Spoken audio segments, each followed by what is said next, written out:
హైదరాబాద్లో ఆహ్లాదకరమైన వాతావరణాన్ని చూస్తున్నాం. హైదరాబాద్లో వర్షం దంచి కొడుతోంది. పలు ప్రాంతాల్లో భారీ వర్షం కురుస్తుంది. మాదాపూర్, గచ్చిబౌలి, దుర్గం చెరువు, జూబ్లీహిల్స్, బంజారాహిల్స్, అమీర్పేట్, పంజాగుట్ట, యూసఫ్గూడ, బేగంపేట్లో రోడ్లపై వర్షపు నీరు చేరింది. దీంతో వాహనదారులకు ఇబ్బందులు తప్పడం లేదు. పలుచోట్ల రోడ్లు చెరువులను తలపిస్తున్నాయి.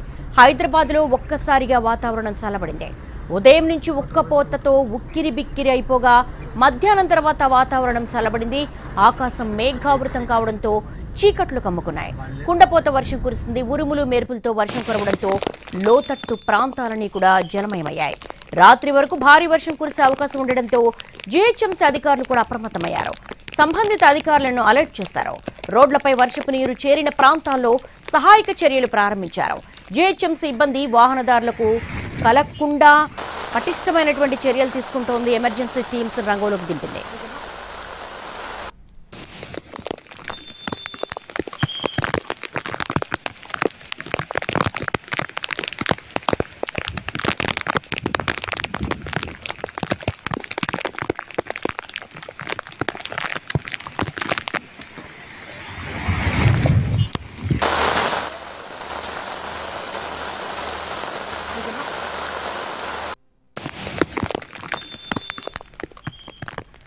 చినుకు పడితే చాలు హైదరాబాద్ చిత్తడిగా మారిపోతుంది. నగరం నడుము లోతు నీళ్లలో నరకాన్ని తలపిస్తుంది. ఒక్కసారిగా చల్లబడింది హైదరాబాద్లో వాతావరణం. పలు ప్రాంతాల్లో వర్షం దంచి కొట్టింది. మాదాపూర్, గచ్చిబౌలి, దుర్గం చెరువు, జూబ్లీహిల్స్, బంజారాహిల్స్, అమీర్పేట్, పంజాగుట్ట, యూసఫ్గూడ, బేగంపేట్లో రోడ్లపై వర్షపు నీరు చేరింది. దీంతో వాహనదారులకు ఇబ్బందులు తప్పడం లేదు. పలుచోట్ల రోడ్లు చెరువులను తలపిస్తూ ఉన్నాయి. హైదరాబాద్లో వాతావరణం ఒక్కసారిగా చల్లబడింది. అయితే ఉక్కపోత నుంచి కాస్త ఉపశమనం లభించినప్పటికీ కానీ ట్రాఫిక్ జామ్ కావచ్చు, అలాగే నీళ్లు ఎక్కడికక్కడ నిలిచిపోవడంతో వాహనదారులు తీవ్ర ఇబ్బందులు పడుతున్నారు. అయితే ఆకాశం మేఘావృతం కావడంతో చీకట్లు కమ్ముకున్నాయి.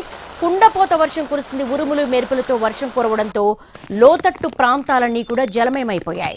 రాత్రి వరకు భారీ వర్షం కురిసే అవకాశం ఉండడంతో జీహెచ్ఎంసీ అధికారులు అప్రమత్తమయ్యారు.